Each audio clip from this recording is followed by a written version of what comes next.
I fear, and I don't want to spend all my days on earth living a life thinking that I'm fulfilling a purpose, whereas I'm doing the opposite.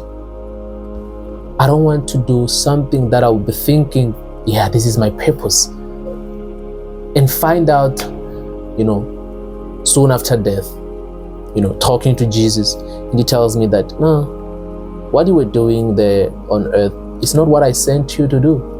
That was just something that you were good at. That was just something that you knew how to do it and you did it well, but that wasn't your purpose. I fear. I don't want to encounter that.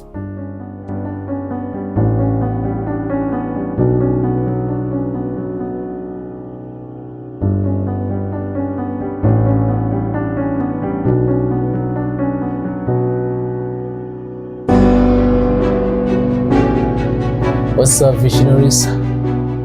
I greet and welcome you on the second episode of Beyond the Vision. This is the series that we started a week ago.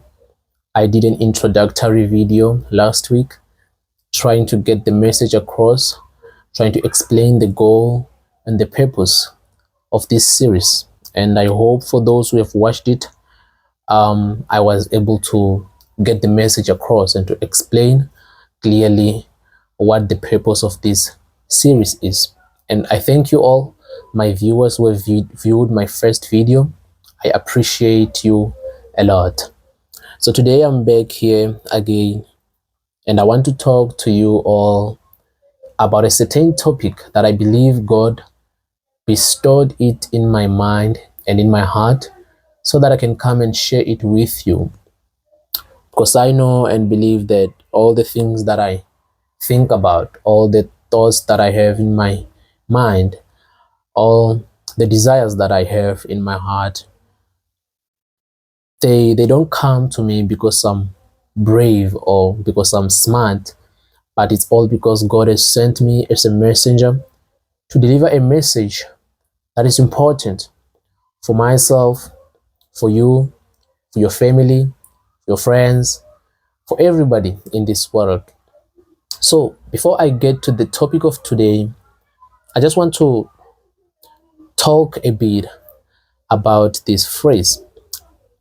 I got this phrase from one of the podcasts where the interviewer was interviewing Robert Kiyosaki. Many of you might know him through his book that he wrote a long time ago, a very eye-opening book. That book is great. It's so great. Rich Dad, Poor Dad. So on this interview, the interviewer was talking to Robert Kiyosaki, and somehow, one of them said the phrase, "What does God want done?" And that phrase really stuck with me, from that podcast.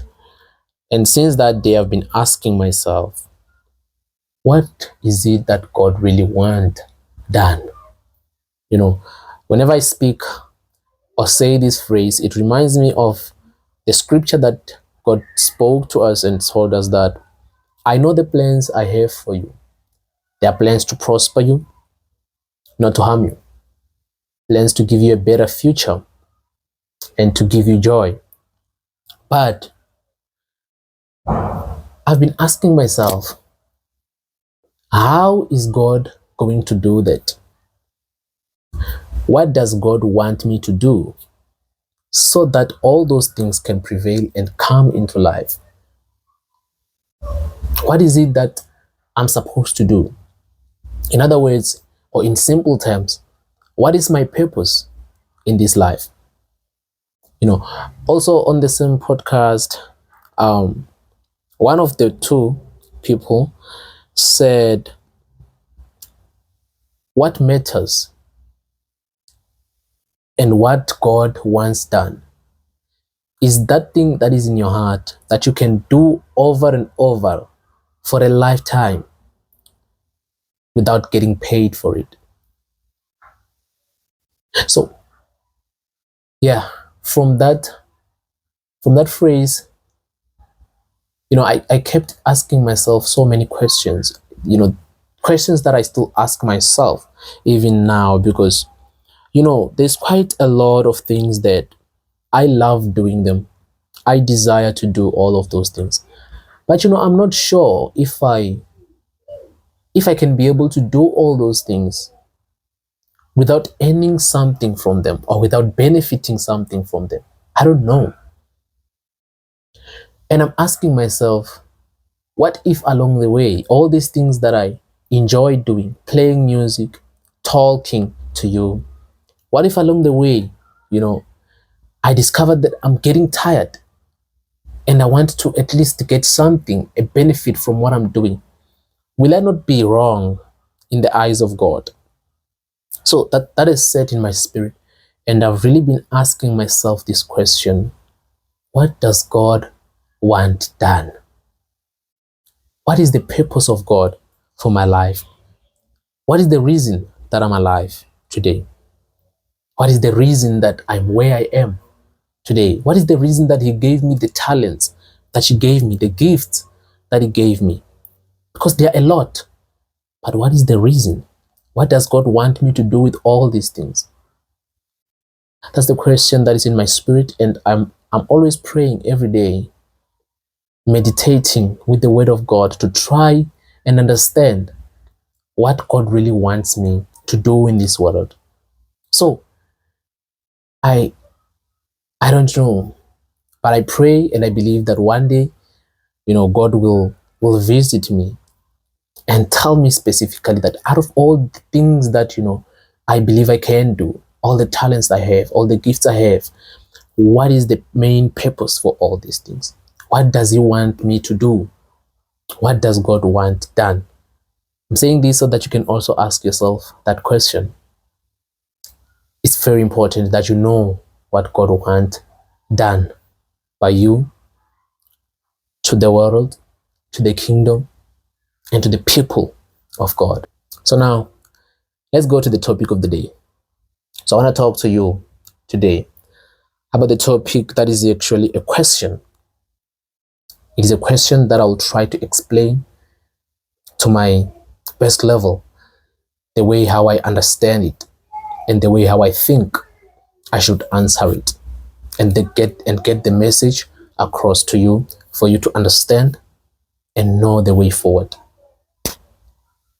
Why only few people achieve big success, but the rest become either middle class or poor? This topic it just came to my mind today, while I was sitting, minding my business, and I was just asking myself, I see that there are so many people. Well, let me say, there are few people who are very successful, but there are so many who are not successful, who are just surviving. They are survivors. And also there are so many who are very poor. I ask myself, why is it that it's only few people who make it out of the hood, as we refer to it? Why is it only few people who become big successors and live a life of purpose, live a comfortable life? Why? And after thinking and obviously speaking to God, I discovered that among a lot of things that these few people possess in their hearts and in their minds, there are 7 points that I would like to share with you. I think those points form a significant part in the reasons why few people make it in life. The first one, having a vision from the get-go. Now, I'm going to share a story with you of how and when I discovered that I wanted to study engineering. It dates back to when I was in primary school. I remember I was doing grade 6, if not grade 7. And I had a sister. I had a sister who was older than me, and I used to question a lot. At that time, I used to question people a lot. And I happened to tell her that, I desire to study something that is related with mechanics. I desire to study something related to cars. I desire to study something that is related to all these machines, all these great machines that when you see, you feel like, wow, that's great, And that's when my sister told me that in order for you to achieve the dream that you have, you need to study engineering. I'm sure it's self-explanatory what engineering that is. And she gave me that advice, and from that day, I kept it in my heart. And I remember when I went to high school, I was not such a very good student. I was way below. I was not even average, When they say there's a person who took the last position in the class, yeah, look for me there, on those positions, the last position, the second, the third last. Yeah, if you looked for me there, you'd find me very easily. So I was that kind of a student when I went to high school. But I remember discovering that for me to actually study what I'm passionate about, for me to actually study what I desire, what I really feel that I love it, I need to work very hard. I need to work very hard. I'm saying very hard now because that's the way how it was for me at the time. I wasn't thinking about, I need to work very smart, but I was thinking I need to work very hard. But I thank God because along the way, when I started working hard, I discovered that no, man, this thing is not all about working hard. I also need to work smart here. Otherwise, I'm not going to win. Otherwise, I'm not going to do this thing that I desire. I'm not going to do this thing that I want if I just work hard. So I worked very hard, very smart for 3 years. That's grade 8, grade 9, grade 10. I was not such a great student like the way I wanted and desired to be. But I remember God doing a miracle. My very first good mark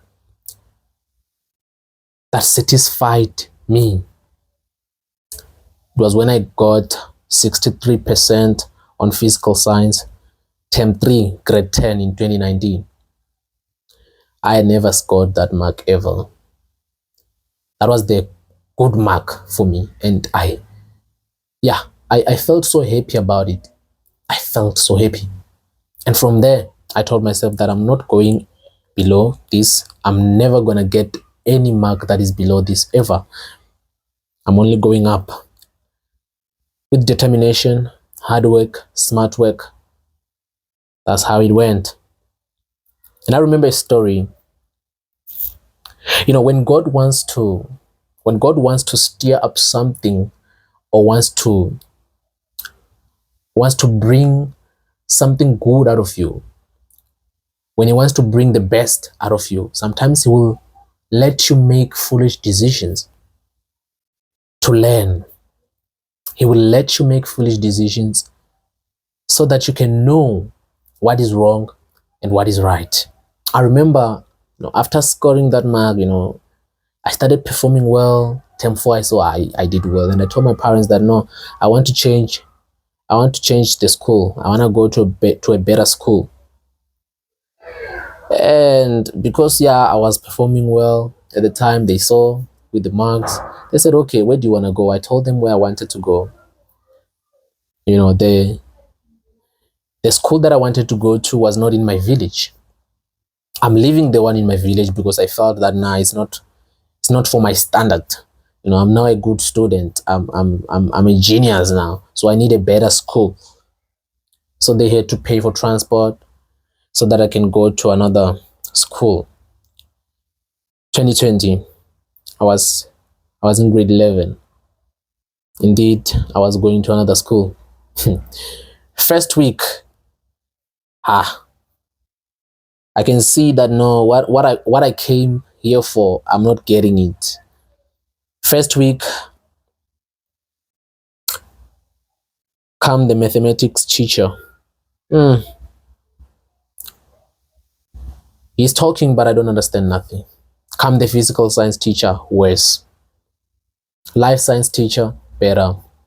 Geography, better. Languages, better. But what does engineering want? Physical sciences, mathematics. So I started having an intrapersonal conflict because now I don't understand nothing. You know, in the subjects that I need to be very good at, I don't understand nothing. For a week, I was going to that school, but having so many thoughts in my mind. Second week, that's where I started thinking, why don't I go back to my old school? Because what made me to move from my old school, there was no life science teacher, there was no geography teacher, you know, and I wanted to perform well. I wanted a school that had great teachers for all those subjects. Little did I know, because I was a child and I was stupid, that you can't always get what you want. And there is no perfect school. There's no perfect place. So that's where I started thinking that actually, mathematics is not so easy, but it is simple. Physical science is not so easy, but it is simple. Yeah.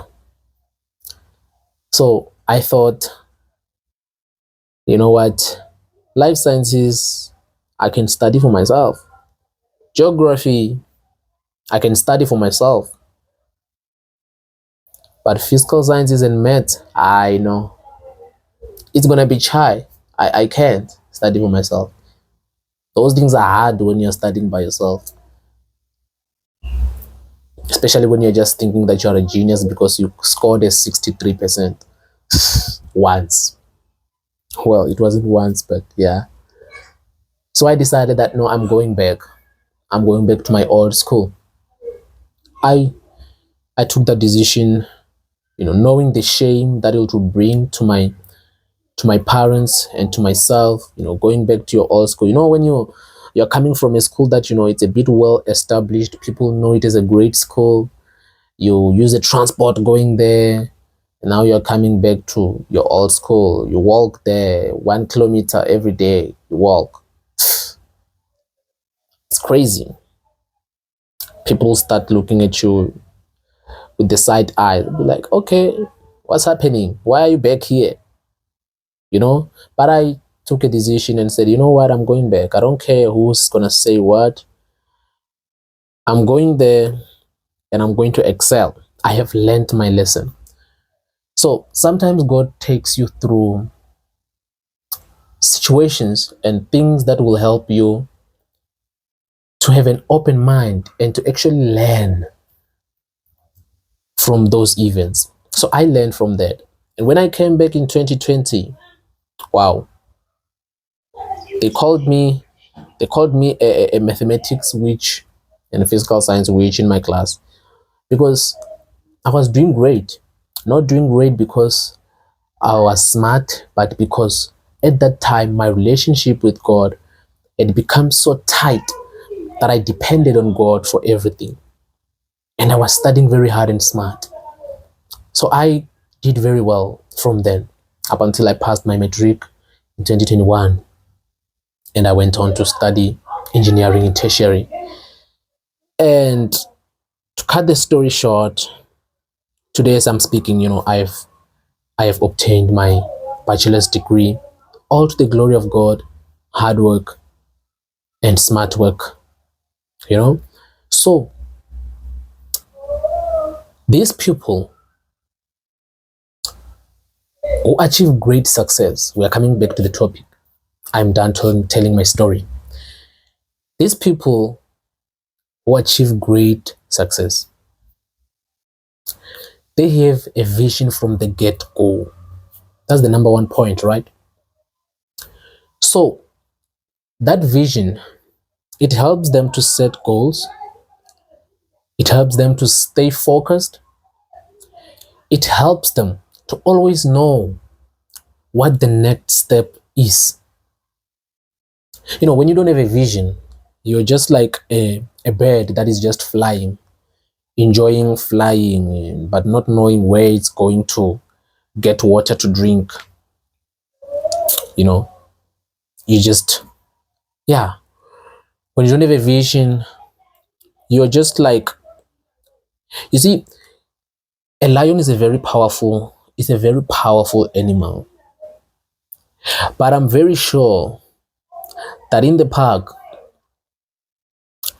there are times where it just walks around, the park, not knowing what to eat, being hungry, very hungry at the time, just walking around, with hope to find something, with hope to find, a certain animal that it can, devour.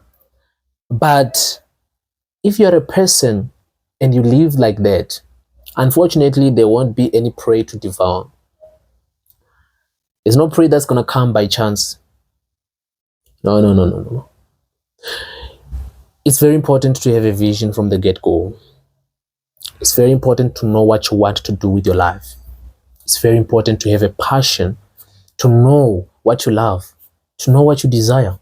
It helps you to live your life knowing what the next step is.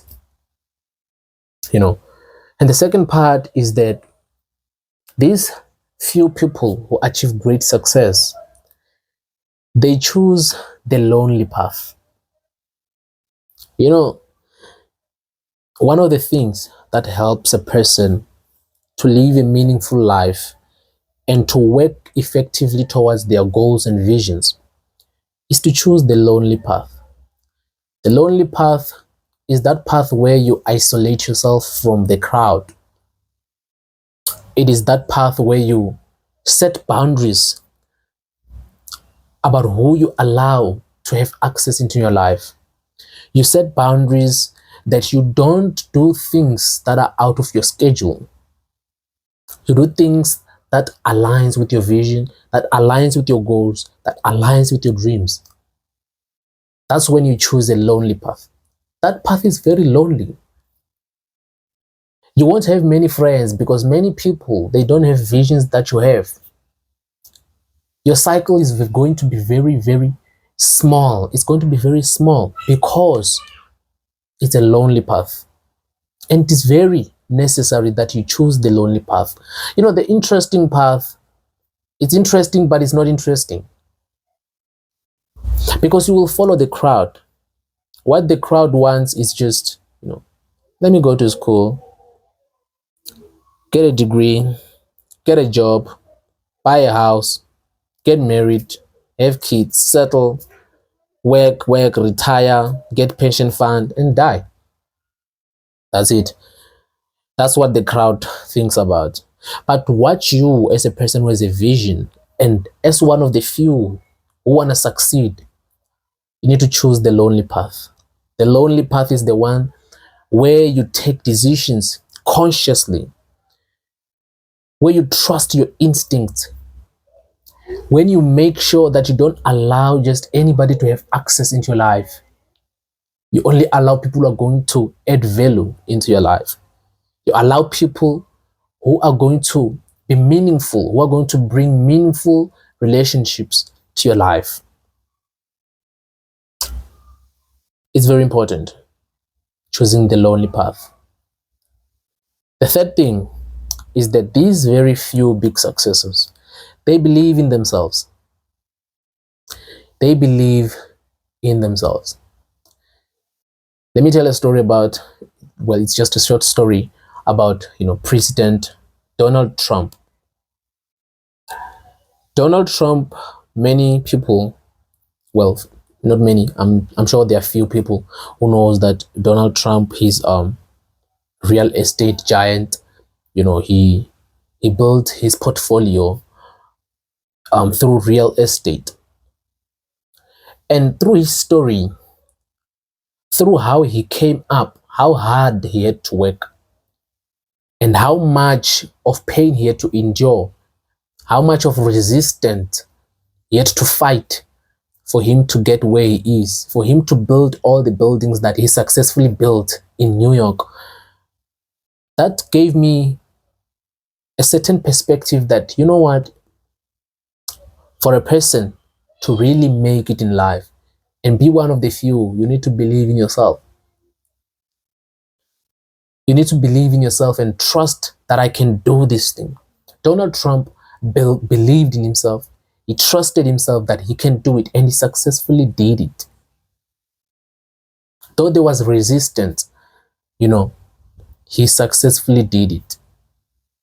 Some people think maybe, he just comes from money because his father was also real estate business.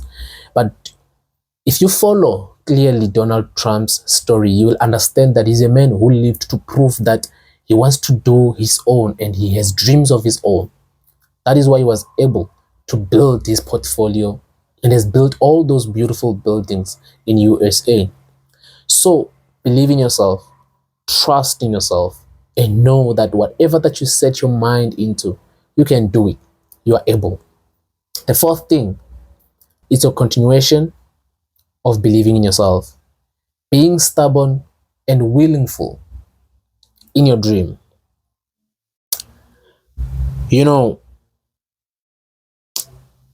Jeff Bezos once said, when you are living, you need to lean always in the future. Because if you do not lean on the future is going to win every time. Now, how does that align with being stubborn in your vision? When you lean in the future, it gives you that mindset that says you live in the future and you make sure that all the obstacles that are on the way, you become stubborn, that you don't allow them to take you down. When you're leaning on the future, you're not living in the present. You're living there. So everything that you encounter along the way, you make sure that you step on top of it, just like Jesus told us that I have given you the power to step on snakes and scorpions and they shall not bite you.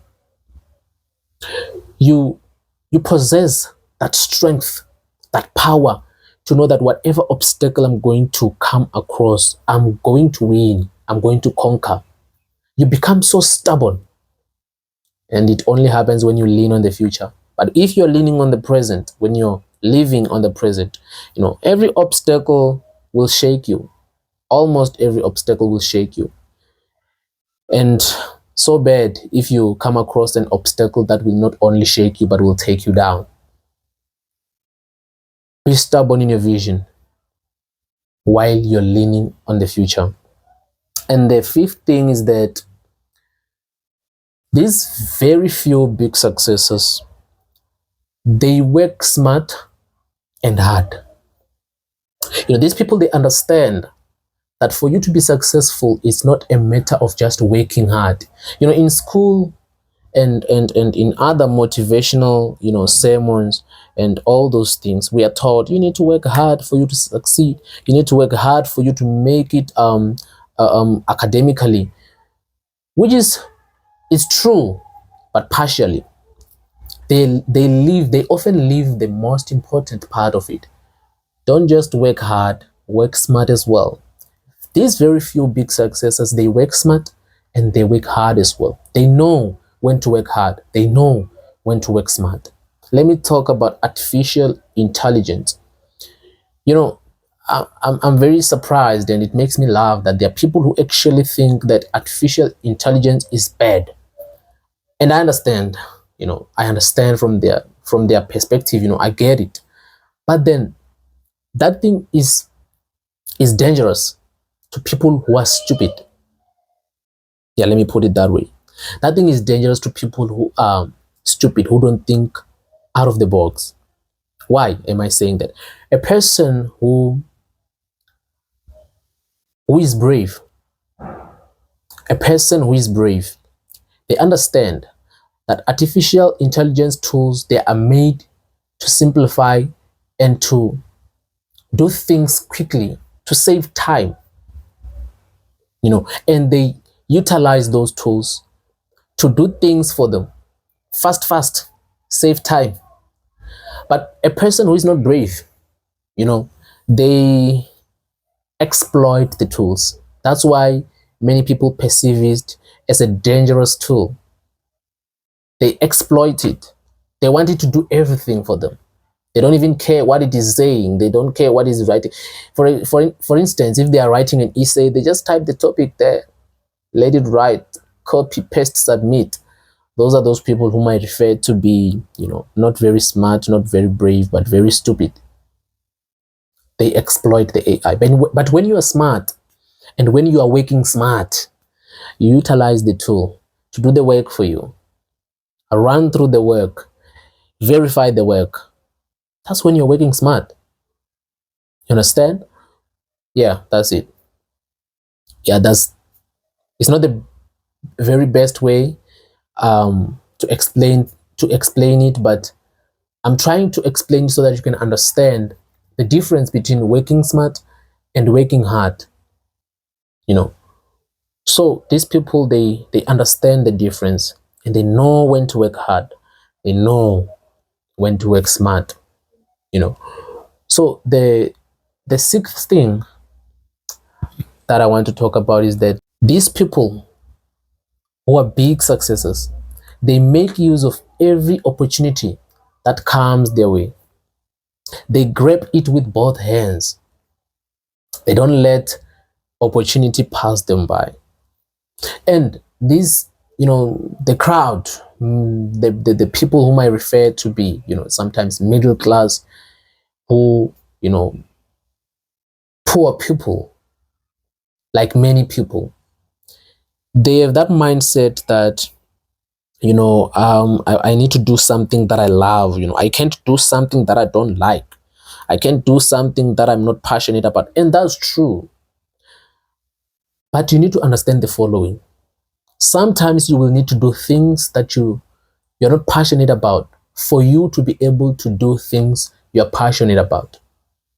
For instance, nobody loves school. But if you have a dream to become an engineer like myself, you have to go to school. School is not nice, but you have to go to school. So that's the thing that, it's not your passion, but you need to do it for you to get to your passion. So these few big successes, they understand that. So they grab every opportunity that comes, they utilize it. And at the end of the day, when they are able to fund their dreams, to fund their visions, they do so. They live the life of purpose. They live their lives, comfortably, knowing that they are living the dream. So you need to be very careful that you need to make use of every opportunity that comes your way. The last thing that I want to talk about is that these few big successes, they never stay in the idle. They never stay in the idle. People who are living comfortably, people who don't have, financial problems. Everybody has issues, everybody has problems, but they're big successes who don't have financial problems. They are not surviving, they're successful. Why? Because they never stay in the idle. They never let that spirit of laziness come to them, because laziness is like a disease. It's like a disease that makes you to not want to do anything productively. It is a disease that makes you to only do things that are not productive. That's a disease. A disease makes you want to sleep, right? A disease wants you to just sit down and do nothing. That's a disease. So they don't let that disease to come into them. So it's very important that you make sure that if you want to be one of the few big successors who make it out in life and become successful and live a life of purpose, do not stay in the idle. Always do something productive. Always do something that is of purpose. Always do something that is important, something that is crucial. I'm not saying you shouldn't play. I'm not saying you shouldn't watch movies. I'm not saying you shouldn't relax. But just make sure that, because you can't do it all the time. You can't always be busy all the time, but most of the time, be busy with things that matters. Most of the time, be busy with things that matters in life. So yeah, those are the things that I just wanted to share with you. And I hope that, these things that I spoke about, I might not have explained some aspects the best way, but I believe that as we move forward, as we go on, God will open my mind, will give me more knowledge as I continue to learn and seek guidance from Him. So I believe that this is what God had bestowed in my spirit for me to share with you. And I hope that someone will take this and apply them in their work, trying to be successful. And just a remark, I'm not saying these things are all the things that people who are successful they possess. No, these are just some of them, which I believe they form a significant part of those things. There are a lot of things that makes a person to be very successful and live a purposeful life. There are so many things. These are just some of them that I believe God gave me to come and share with you. So I hope that you enjoyed the video, and I pray that God helps you to live a purposeful life. I pray that God helps you to achieve your dreams and all your visions. May they come true. So yeah, I'm gonna leave you this way. Thank you very much for watching.